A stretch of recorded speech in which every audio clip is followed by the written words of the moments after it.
que não foi bem passada, estou à disposição ao final para alguma pergunta. Sim? Dando continuidade, vamos falar então sobre jatropha, espécie potencial para a produção de biodiesel em Brasil. Sim? Bom, assim como em todos os países que estão aqui representados, jatropha tem sido apontado no Brasil como uma das espécies potenciais para a produção de biodiesel. No Brasil, 80% da produção de biodiesel provém da soja. Porém, soja é uma espécie de baixa densidade energética, produz somente 500 kg de azeite por hectare. E jatropha surge como uma possibilidade, uma espécie potencial de alto rendimento de grão ou de óleo para a produção de biodiesel. Outras características também fazem jatropha uma espécie potencial, não só para biodiesel, mas também para outros biocombustíveis, como no caso do bioquerosene. Apresentam um azeite de alta qualidade, tanto para a produção de biodiesel, quanto para a produção de bioquerosene. Essa é uma opção para a diversificação da agricultura. É uma espécie que pode ser produzida em regiões tradicionais de algumas espécies, trazendo um incremento de renda para o pequeno produtor. É uma espécie também que apresenta uma boa adaptação ambiental. Isso pode se produzir em diferentes ambientes. Isso facilita com que, por exemplo, a jatropha seja expandida para o Cerrado brasileiro. Temos mais de 200 milhões de hectares que podem ser utilizados. É uma espécie que apresenta também uma torta, que é considerada tóxica, que pode ser utilizada para a nutrição mineral, ou também, se não tóxica, se detoxificada, ou se temos um material que seja não tóxico, essa torta pode ser também utilizada para a nutrição mineral. Então, é uma espécie potencial e para o Brasil, estamos trabalhando jatropha como mais uma espécie para trabalhar no Programa Nacional de Produção de Biodiesel e, mais recentemente, também para a demanda de bioquerosene. Em Brasil, como em muitos outros países, os investimentos com jatropha iniciaram muito cedo. Sim? No Brasil, por volta de 2005 e 2010, nós chegamos a 42 mil hectares plantados de jatropha. Isso muito motivado por informações na internet, informações não verdadeiras, que fizeram com que produtores rurais plantassem jatropha em locais que não eram os mais adequados, sem manejo, sem conhecimento. Então, sem conhecimento, sem uma genética definida, falta de manejo mínimo e baixa produtividade, hoje nós temos em torno de 26.500 hectares de jatropha plantado no Brasil. Pelas novas projeções, é possível que no próximo ano teremos uma redução de aproximadamente para 15 mil hectares plantados. Seriam as áreas remanescentes, aquelas áreas em que se tem um manejo mínimo e que deve permanecer por mais alguns anos, até que a gente tenha uma base de conhecimento. Como vocês podem observar, aqui jatropha com 24 meses, 2 anos, em região semiárida do Brasil, a planta praticamente não cresce. Aqui em outra região, na região central do Brasil, com 1.200 milímetros de água, a planta cresce apresentando boas perspectivas de produtividade. E por muitos motivos, em muitas áreas como essa, houve uma desistência na produção de jatropha, é possível que tenhamos mais redução nos próximos anos na área plantada. Até alguns anos atrás, nós dizíamos que jatropha era uma espécie não domesticada. Hoje, todavia, jatropha não é uma espécie domesticada, mas já podemos dizer que é uma espécie em domesticação. Como podemos ver a geração de conhecimento de jatropha no mundo? Se mirarmos esse gráfico, vemos que ano passado foram publicados quase 190 artigos científicos de jatropha no mundo, baseado na Web of Science. Se compararmos com o café, que é uma espécie tradicional da Colômbia, tradicional do Brasil, que vem sendo pesquisado há muitos anos, observamos que jatropha produz muito mais conhecimento científico na atualidade do que em café, que é uma cultura já consolidada e cultivada em diferentes países. E com isso podemos hoje classificar jatropha como uma espécie em domesticação, uma espécie que está em processo de domesticação. Temos hoje muito conhecimento. O grande desafio nos próximos anos é juntar toda essa informação para constituir todo um sistema de produção para a jatrófala e ser cultivado em diferentes países e condições ambientais. Atualmente, no Brasil, nós temos 2 grandes projetos de jatrófala. Um deles, pesquisa, desenvolvimento e inovação em biomasse para a produção de biodiesel. É um projeto completo, está em torno, que tem atividades de pesquisa, desde a parte de recursos genéticos, melhoramento, produção, sistemas de produção, processos agroindustriais e estudos socioeconômicos ambientais. É um projeto bastante completo para domesticar jatrófala para que seja produzido em diferentes regiões do Brasil. É um projeto que está sendo renovado, agora e vai até 2015. Participamos também de um outro projeto, coordenado pela Universidade de Wagner, que tem um foco principal em melhoramento e genômica. E a Embrapa, neste projeto, é líder e coordenadora do workpack de melhoramento genético. Aqui, para que vocês conheçam a estrutura do projeto BR Jatrófala, temos em torno de 22 instituições no Brasil, todas elas trabalhando no projeto, com diferentes competências em diferentes atividades de pesquisa. Temos mais de 130 atividades de pesquisa nesse projeto, e aqui nós podemos observar todas as instituições de pesquisa que participam deste projeto e que estão trabalhando no jatrófala em Brasília. Observe que temos instituições em todas as regiões do Brasil, desde sul até norte, nordeste e centro-oeste do país. Dentre as ações de pesquisa, temos hoje uma preocupação de que essas ações elas se completem ao longo do processo. Como exemplo, o projeto Pesquisa, Desenvolvimento e Inovação em Biomasse para a Produção de Biodiesel, ele está focado em melhoramento genético, manejo de plantas e para finalizar processos agroindustriais. Não podemos ter um material melhorado com capacidade de alta produção se também não tivermos um sistema de manejo que seja adequado ao cultivo da planta. Isso é muito importante que se tenha todos os processos para que ao final seja economicamente viável o cultivo de jatrófala no Brasil e no mundo. Bom, dentro das áreas de melhoramento genético, estamos hoje trabalhando em diferentes frentes. A primeira dela é a construção do banco de germoplasma, que é a base de todo o trabalho. Segundo, envolve a parte de caracterização do banco e a seleção de parentais e genótipos com características de interesse ao programa de melhoramento. Temos trabalhado também na predição, tanto de parâmetros genéticos como de ganho de seleção. Para uma característica como produção de grãos, que apresenta alta complexidade, é importante que a seleção seja baseada nos parâmetros genéticos e também nas estimativas de ganho genético. Estamos trabalhando em cruzamentos, todos os cruzamentos baseados em delineamentos de cruzamentos. Isto para, além de estimar os parâmetros genéticos, podemos também estimar outros parâmetros, como a capacidade geral de iluminação, como também a capacidade específica. E assim podemos, ao longo do tempo, selecionar os melhores cruzamentos e, ao longo do tempo, aumentar a média dos cruzamentos. Atualmente estamos trabalhando com seleção recorrente intrapopulacional.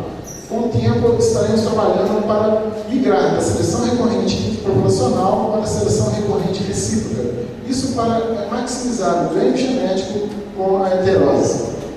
Trabalhamos também com marcadores moleculares aplicados ao melhoramento de plantas, ou seja, a utilização desses marcadores para acelerar o ganho em tempo dentro do programa de melhoramento. E também a avaliação dos materiais em diferentes locais no Brasil, desde a região sul, centro-oeste, norte e nordeste do Brasil. E por fim, claro, visamos no final sempre selecionar cultivares que sejam cada vez mais produtivos. Aqui temos o desenho do programa de melhoramento hoje baseado em seleção interpopulacional, em que começa desde estabelecimento de coleção com coleta, estabelecimento de banco de germoplasma, caracterização morfogronômica, seleção dos melhores acessos e recombinação desses materiais em delineamentos genéticos, avaliação em delineamentos adequados, posteriormente a seleção e, no final, a população selecionada de indivíduos, né, ou famílias que sejam mais produtivas. E, por final, temos o caminho, podemos seguir a clonagem para ganhar tempo dentro do programa de melhoramento, embora tenhamos que trabalhar um pouco mais para definir qual é o melhor sistema de clonagem que propicie, né, que replique plantas que sejam agronomicamente superiores.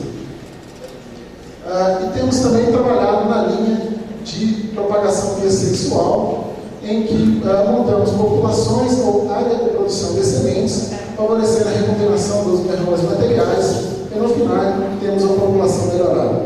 Atualmente estamos trabalhando mais aqui, mas para o futuro deveríamos trabalhar mais nesse sentido, pois ganhamos mais tempo dentro do programa de melhoramento. Todo o trabalho atual é baseado no banco de germoplasma. Como todos vocês, essa é a parte mais importante num programa hoje no Jatrofa. Sem um banco de germoplasma com ampla diversidade genética, sem um banco de germoplasma caracterizado, não é possível iniciar qualquer trabalho. Sim? Por isso, temos hoje uma concentração de atividades dentro do banco de germoplasma, desde a parte de recursos genéticos, caracterização e seleção dos melhores materiais. Seleções para quê? Para ganho de rendimento, ganho em termos de óleo, plantas com arquiteturas mais adequadas, seleção de genótipos não tóxicos, tolerância tanto a doenças quanto a pragas e, por final, resistência à seca. Estamos trabalhando em programas de fenotipagem para caracterizar todos os materiais para essas diferentes características e, assim, inserir esses materiais dentro do programa de melhoramento para se chegar a cultivar. Para que vocês conheçam, aqui está o banco de germoplasma no Brasil. Sim? Esta imagem, quando o banco estava com 24 meses, atualmente está com 36 meses. Em Brasil, está iniciando as chuvas e os materiais estão no início de fase de crescimento e também de florescimento. E nessa figura podemos observar todas as áreas de coletas que fizemos no Brasil, percorrendo bastante diferentes áreas, buscando trazer e para avaliar os melhores materiais. Inicialmente, foram coletados cerca de 200 acessos. Esses 200 acessos foram plantados em estilo de teste de progênio e hoje estão sendo avaliados e selecionadas as melhores plantas. Eu vou mostrar os dados posteriormente. Como eu disse, nós estamos hoje iniciando o 4º ano de avaliação do banco de germoplasma e aqui nós temos os dados de produção nesses 4 anos. No primeiro ano, a produção é bastante baixa, nós temos em torno de... Tivemos plantas que não produziram nada, a média foi de 14 gramas, tivemos um material com 180 gramas. Este material que mais produziu no primeiro ano era um material 100% hermafrodita. No segundo ano, esse material também permaneceu hermafrodita, mas no terceiro ano, não mais. A planta transformou-se numa planta monóica. Essa é uma característica de Jatropha que dificulta bastante o manejo. Essa é uma espécie muito plástica, muita plasticidade fenotípica presente nessa planta. Então, no segundo ano, em torno de um mínimo de 52 gramas, uma média de 176 gramas e um pico de 782 gramas. No terceiro ano, o mínimo também de 52 gramas, a média bem baixa e um pico de quase 1,3 kg de sementes por planta. Lembro que este banco de germoplasma está em Brasília, que é a 1000 metros de altitude e temperatura média anual em torno de 20 graus centígrados. Não é uma das melhores condições para o cultivo de Jatropha. Em outras regiões do Brasil, esse mesmo banco de germoplasma estaria apresentando produções mais altas e mais precoces. Outro fato bastante interessante, observação que nós verificamos, é que a produção de Jatropha durante o período de crescimento não é uniforme. Há um pico de florescimento na fase inicial que corresponde em torno de 74% de toda a produção. Depois, posteriormente, a planta produz apenas 26%. Se considerarmos as 10 melhores plantas, 90% de toda a produção foi produzida com uma cocete. E, posteriormente, apenas 9% de toda a produção. Mais para frente, ele vai falar um pouco mais sobre a questão da fenologia de jatrófilo. Mas esta é uma questão que temos observado e tem nos preocupado. Nesta fase em que a planta está verde, está crescendo, se faz adubação, se faz fertilização, se faz controle de pragas, de doenças, se tem um custo de produção, mas a planta não produz. Sim? É preciso trabalhar em estratégias para fazer com que nessa outra parte a planta também tenha um outro pico de floração e com isso a gente consiga dobrar a produção. E o que observamos é o seguinte: por volta da metade do período reprodutivo, em torno de dezembro, janeiro, ocorre morte de gemas apicais.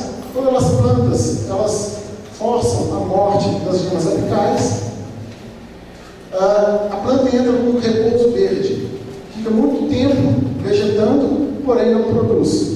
E o que observamos que ocorre engrossamento dos ramos.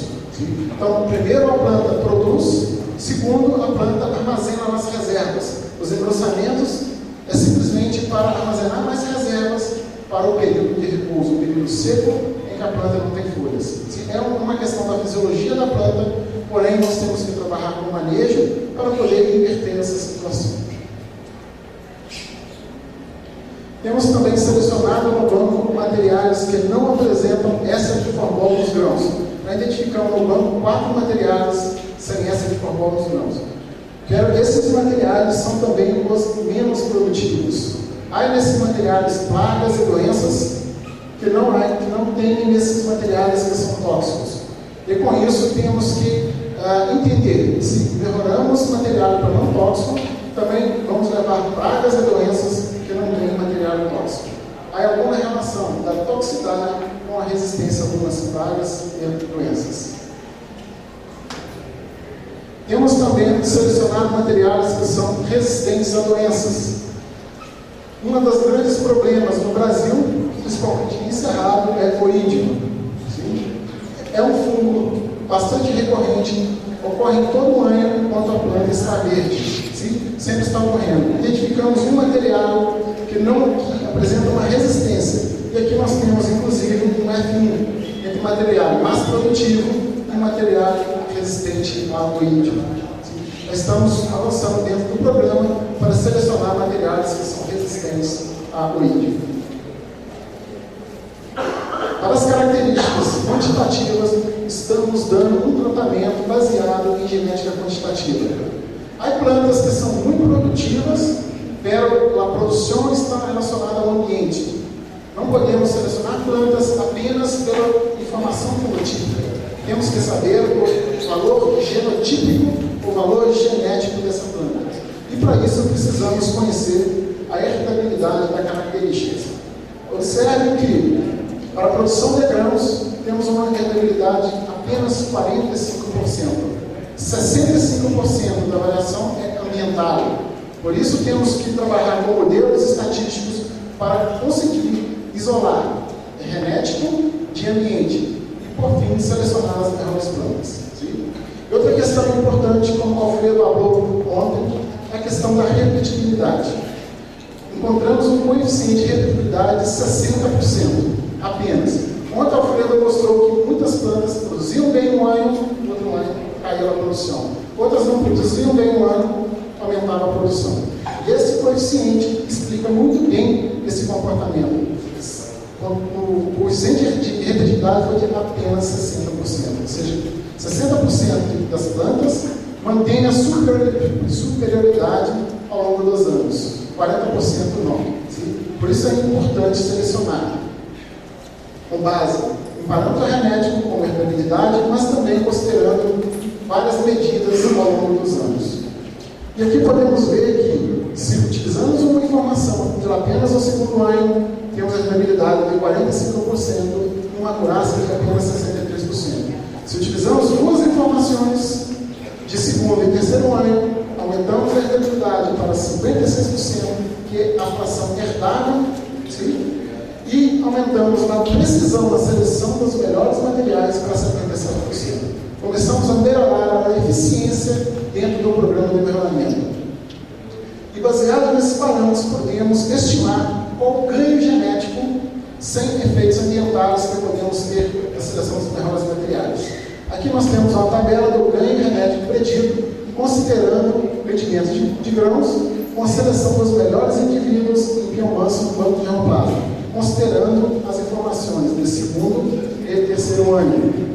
Podemos observar, se selecionar o melhor material, que teve uma média de 2 anos, segundo e terceiro ano, de 613 gramas, o valor genético de 605 gramas, podemos ter uma nova média, claro, selecionar apenas um material de 605 gramas, que corresponde a um ganho de 140% a mais, comparado com a média da população. Se selecionamos 5 melhores materiais, nosso ganho só cai para 116%. Se selecionamos 100 melhores materiais, nosso ganho genético, não fenotípico, mas ganho genético, passa para 70%. Sim? E aqui podemos ver que dentro do programa de melhoramento temos muito a fazer, muito a ganhar com a seleção das melhores plantas baseado no ganho genético predito. Aqui também estimamos a herdabilidade para outras características e observamos algumas questões bastante interessantes.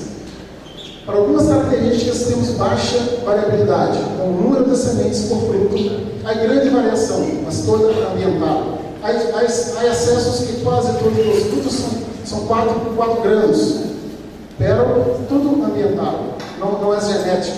Sim? Por isso teremos uma baixa herdabilidade. Relação entre endosperma e semente, 18% de herdabilidade. E aqui é o total de número de ramos, 50 centímetros a 1 metro e 1,5 metro. O que verificamos que, no início falava, se querem selecionar as melhores plantas, selecione plantas bem ramificadas.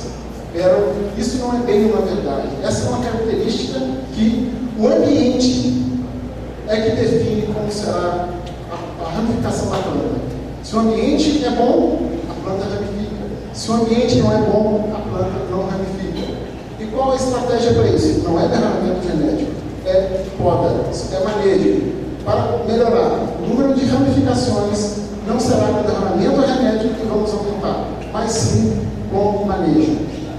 E aqui temos outras características que temos observado: boa variabilidade genética, com bons coeficientes de herdabilidade, como por exemplo peso de 100 sementes, porém tem uma relação inversa com produção de grãos.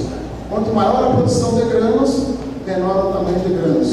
E também de azeite. Altura de plantas, projeção da copa, volume de copa é uma característica que tem correlação genética de 55% com a produção de grãos. Há uma tendência dos melhores materiais, que tem o melhor volume de copa, ter também as maiores produção de grãos. Aqui um outro trabalho com materiais mais velhos, com 5 anos, em Rondônia, no Brasil. Essa na população está sendo avaliada individualmente todos os materiais dessa população. Sim? A média da população aos 5 anos é de 1.300 quilos por hectare de grãos, em torno de somente 500 quilos de azeite por hectare. As melhores plantas chegam até 4.500 quilos de grãos por hectare, em torno de 1.500 quilos de azeite por hectare. O nosso desafio é trabalhar para termos plantios comerciais com a média acima de 1.500 quilos por hectare.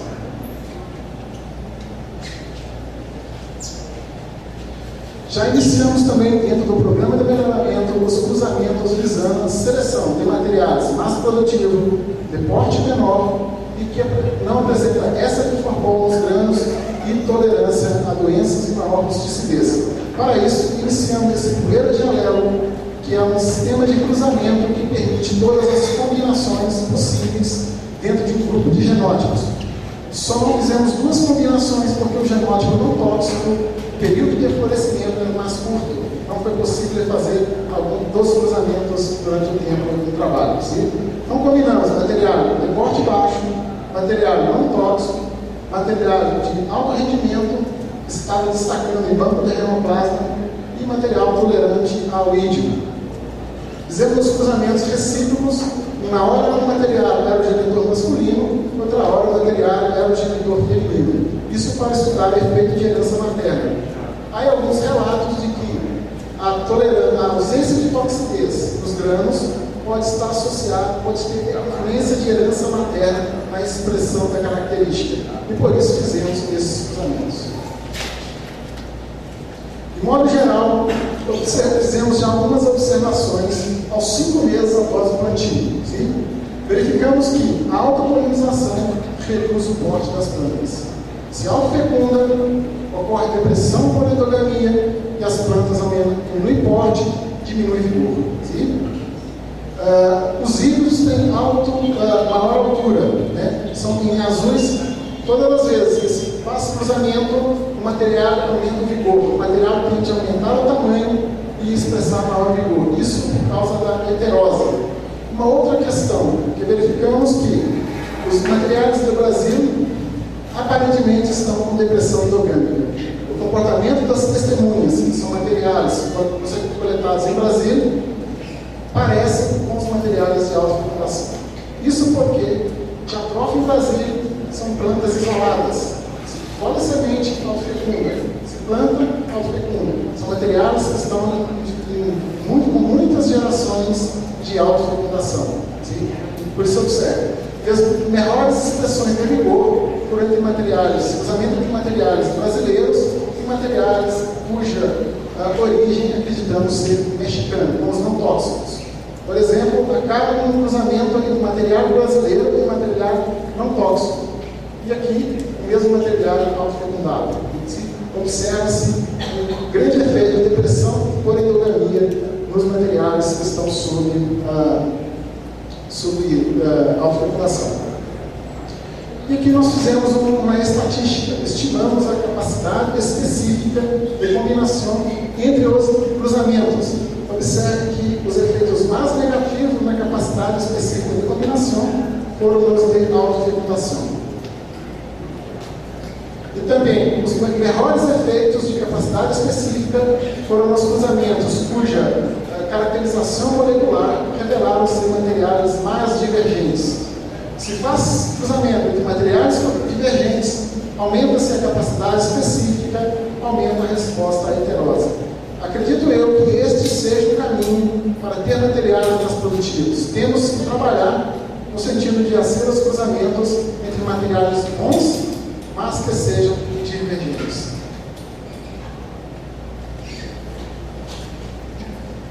Aqui podemos observar na foto os materiais de autofecundação aos 5 meses após o plantio. Observa-se que todos os materiais estão com depressão endogâmica, com menor porte, com menor vigor, causado justamente pela autofecundação. Acá estão outros cruzamentos. Este mesmo cruzamento, este é um híbrido cujo genitor paterno desse cruzamento, em que esse material é autofecundado, é o genitor paterno. Apresenta maior porte, maior vigor. Fizemos também a caracterização do S de formol dos cruzamentos entre material tóxico com material não tóxico. Observe-se que todos os F1s são tóxicos. Precisaremos de mais uma etapa dentro do programa de melhoramento se queremos melhorar materiais, selecionar materiais que sejam não tóxicos. Aqui no caso, o material não tóxico como genitor masculino. Observe-se uma ampla variação com a média de 1,95. Aqui uma outra família em que não tóxico como genitor feminino. Observa-se ampla variação, mas a média é bastante parecida entre os dois cruzamentos. Aparentemente não há influência de herança materna na expressão da característica. Teremos que verificar e analisar outros cruzamentos também. Esses são os poucos materiais que produziram aos 5 meses após o plantio. No próximo ano, com todos os materiais produzindo, iremos realizar também a análise para ver a influência da herança materna sobre a expressão da característica toxidez. Com relação à caracterização de marcadores moleculares, começamos os trabalhos com RAPD. Fizemos uma primeira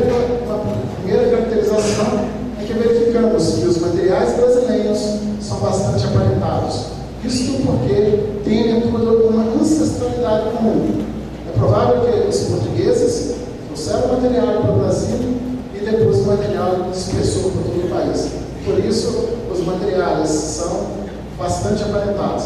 Aqui nós temos um material que é resistente ao índio e acaba os materiais não tóxicos, que são os materiais mais divergentes em relação a todos os materiais que foram coletados no Brasil. Utilizando também os marcadores RAPD, fizemos a estimativa da taxa de cruzamento em biomassa em condições de plantio. Observamos que nas condições de plantio, o espaçamento de 4 por 2 metros, no primeiro ano, a taxa de cruzamento foi em torno de 75% de taxa de cruzamento e aproximadamente 25% de autofecundação. Isso no primeiro ano. Mas, quando analisamos os genitores maternos, verificamos que esses estão com alta taxa de endogamia. Observamos um coeficiente maternal dos genitores de endogamia de 97%. Como pode uma planta que reproduz por taxa de cruzamento de 75% e os genitores maternos com 97% de endogamia? Isso porque os materiais, quando foram coletados as sementes, são plantas isoladas, que estão se autofecundando, a 2, a 3. Se eu calculo esse coeficiente de endogamia, é como se tivesse 5 gerações de autofecundação. Sim? Isto pode ser uma das causas dos materiais que estão apresentando baixa produção de grãos. Todos os materiais estão sofrendo com endogamia. Vamos fazer esse trabalho com 2 anos, 3 anos e 4 anos para definir melhor qual a taxa de cruzamento de retrófilo, pois, dependendo do tamanho, pode variar um pouco para mais e um pouco para menos. Com esses resultados e os resultados do dialelo, onde observamos a depressão por endogamia, podemos dizer que, para ter maior produtividade de grãos, temos que evitar a autofecundação. Temos que trabalhar em cruzamentos direcionados, cruzamentos controlados, sem autofecundação, para não termos depressão por endogamia. Provavelmente teremos maior produção de grãos naqueles cruzamentos com materiais divergentes e que sejam controlados, não cruzamentos naturais, onde temos também as autofecundações. Prosseguimos também na descoberta de novos marcadores moleculares para a jatrófila. RAPD, as marcadores já ultrapassados. Não é um bueno marcador. É um marcador que, para um estudo de diversidade genética, pleno, mas para o melhoramento genético, não. Nós queremos trabalhar com RAPD. Então, começamos um trabalho em que fizemos o sequenciamento de 12 genótipos de jatrófila. Sequenciamento de transcriptoma, ou seja, de RNA de 12 genótipos de jatrófila, e inicialmente identificamos, mineramos em torno de 1.500 marcadores do tipo SNPs e esperamos, a partir da validação desses marcadores, obter um chip de 768 marcadores, aqueles que estejam mais associados às características quantitativas, principalmente óleo e produção de grãos. Também avançamos para outros marcadores. Para a característica produção de grãos, precisamos ter um grande número de marcadores para poder acessar toda a variação genética. Estamos trabalhando também com DART. Conseguimos inicialmente 4.800 marcadores polimórficos para a jatrófila. Muitos marcadores, com uma quantidade tão grande de marcadores, é possível associar os marcadores a características quantitativas com produção de grãos. Desses 4.800, 44 marcadores estão associados aos materiais não tóxicos. E aqui podemos entender um pouco do padrão de polimorfismo do marcador DART, onde em branco temos os marcadores recessivos, em azul os marcadores dominantes. Aqui, por exemplo, é um marcador recessivo genitor masculino, genitor feminino. Aqui está a família. Todas as plantas com a marca. E com esse trabalho, nós já ultrapassamos um pouco a caracterização genotípica, caracterizamos novamente o banco de genoplasma, sendo verificado novamente que todos os materiais são muito aparentados, são muito irmãos. E também identificamos outros materiais de outras introduções, de outros trabalhos que são bastante divergentes. E aqui também os cruzamentos entre resistente ao irídio com alto rendimento, não tóxico com alto rendimento, toda essa família, os materiais não tóxicos, material resistente ao irídio, e não, os cruzamentos não tóxicos resistentes ao irídio. Podemos observar toda a família, por exemplo, esse com esse resultou nessa família. Esperamos no próximo ano poder utilizar esses marcadores numa estratégia de seleção genotípica ampla. Precisamos ter pelo menos 5 anos de avaliação de bancos de genoplasma para depois trabalhar na associação de todos esses marcadores em uma estratégia de seleção genotípica ampla, em que, através de modelos estatísticos preditores, se pode fazer a predição do valor genético do material apenas com os marcadores moleculares. No próximo ano, pretendemos fazer o primeiro estudo de seleção genotípica ampla em Jatrófila. Bom, em manejo de plantas, temos também diversos trabalhos como ecofisiologia, uso de reguladores de crescimento, propagação assexuada e sexuada, densidade do plantio, nutrição mineral e fertilização, podas, tanto de formação quanto de manutenção, controle de doenças, pragas, plantas daninhas e a colheita e pós-colheita de Jatrófila. Então temos um projeto bastante completo. Estamos tendo bastantes resultados bastante interessantes, a qual eu compartilho com vocês. A primeira questão é sobre a febridologia de Jatrófila. Inicialmente, em Brasil, Jatrófila tem entre novembro a junho um período de crescimento vegetativo e de junho a outubro um período de repouso vegetativo. No entanto, o florescimento é mais concentrado, é mais uniforme até janeiro, onde temos cerca de 75% de toda a produção da planta.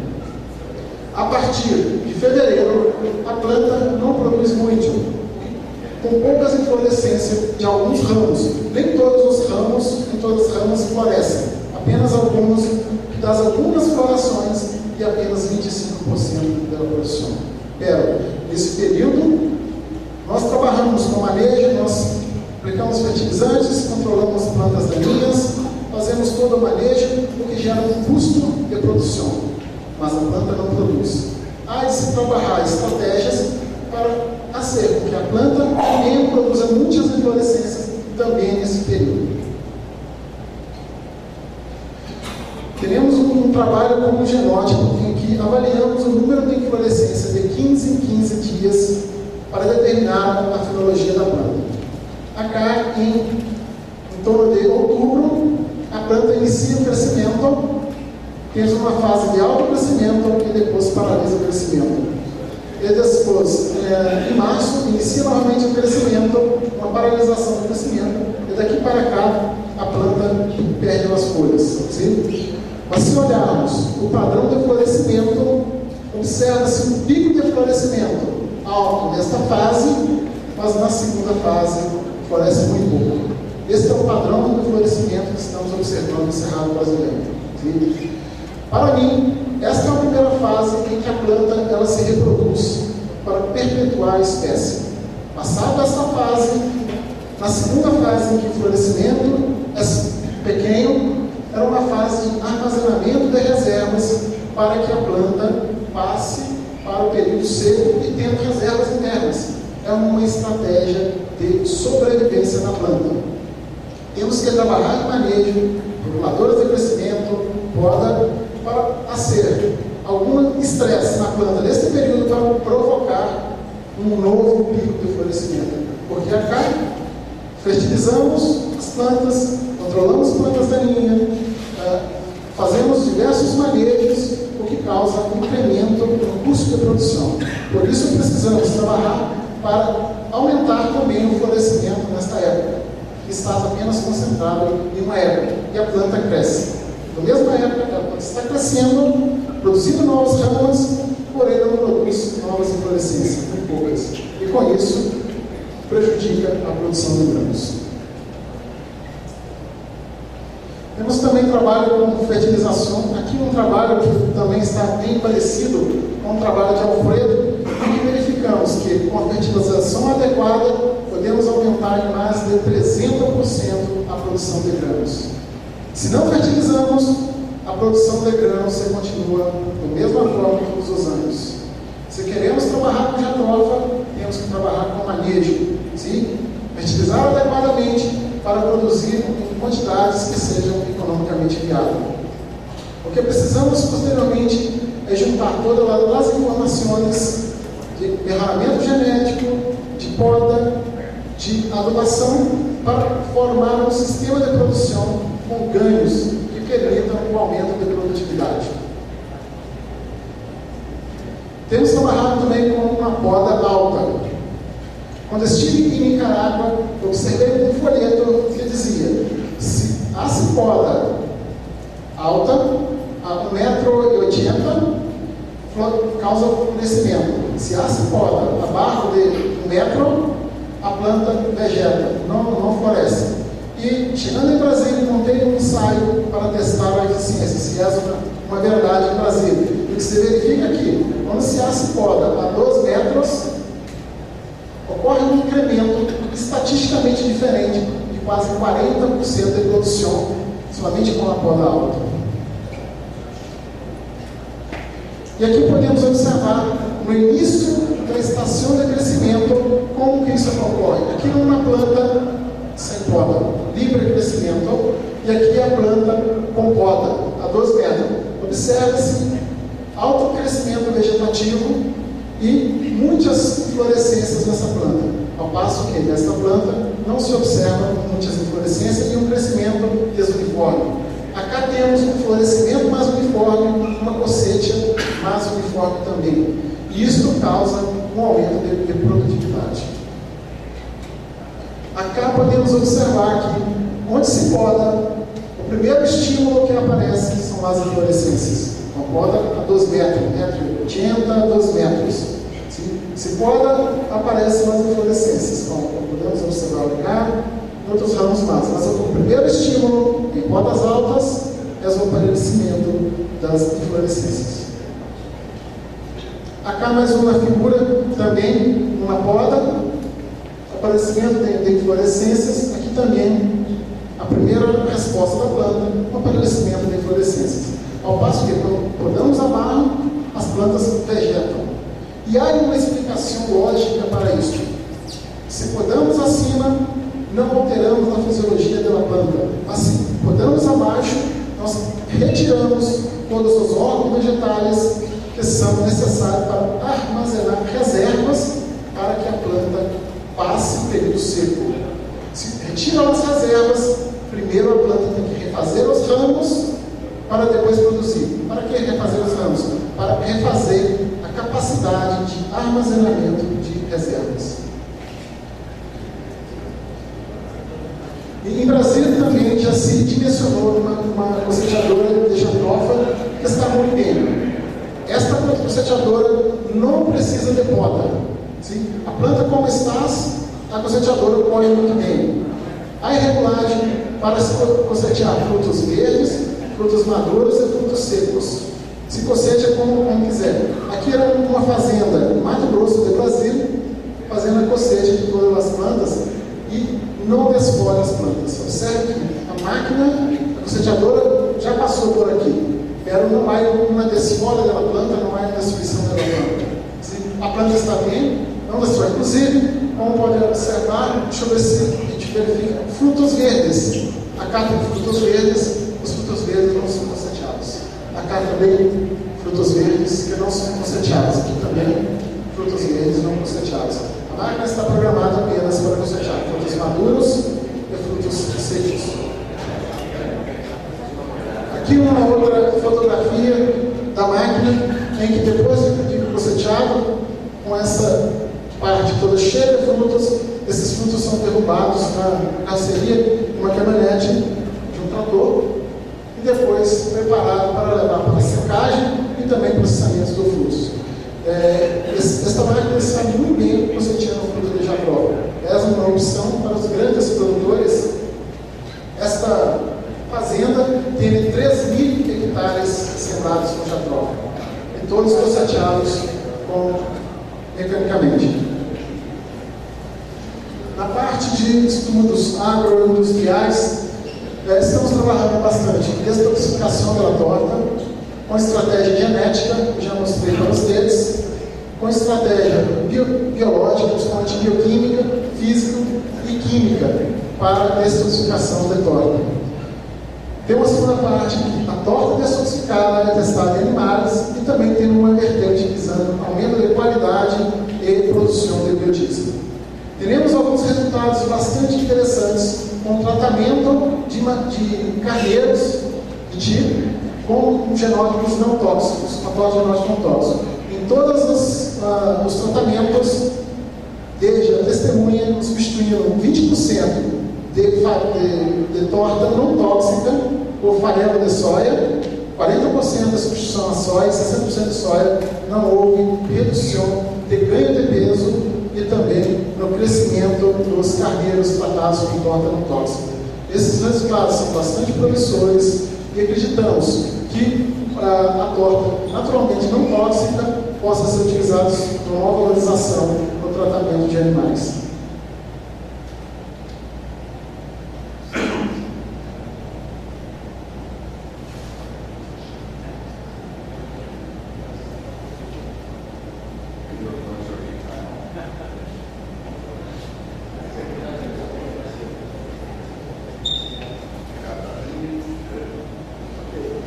Bom, fechando a apresentação, aqui está o que nós viramos para a jatrófila ao longo dos anos.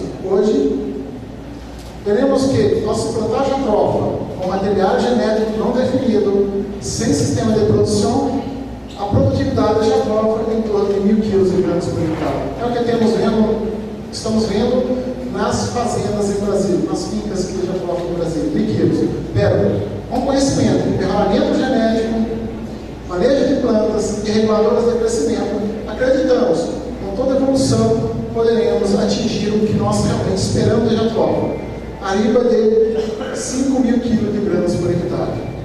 É preciso de tempo, né? E só há um caminho para se chegar a essa expectativa. É com investigação, é com pesquisa, é com muito trabalho que temos que fazer para viabilizar a jatrófila como uma opção viável para a produção de biocombustíveis. E gostaria de agradecer a rede do projeto de pesquisa, desenvolvimento e inovação em Biomâncio, com as diferentes instituições e também os fundos que nos financiam. A FINEP, CNPq, Ministério da Agricultura, Pecuária e Abastecimento. Gostaria também de deixar aqui uma propaganda do segundo Congresso Brasileiro de Investigações de Jatrófila, que será realizado 29 e 30 de novembro em Brasília. Nesse congresso, queremos reunir todas as informações geradas por jatrófila em Brasília para poder juntar as informações e traçar o caminho até quando nós já evoluímos nas investigações. Mas agradeço a todos pela atenção. Muito obrigado.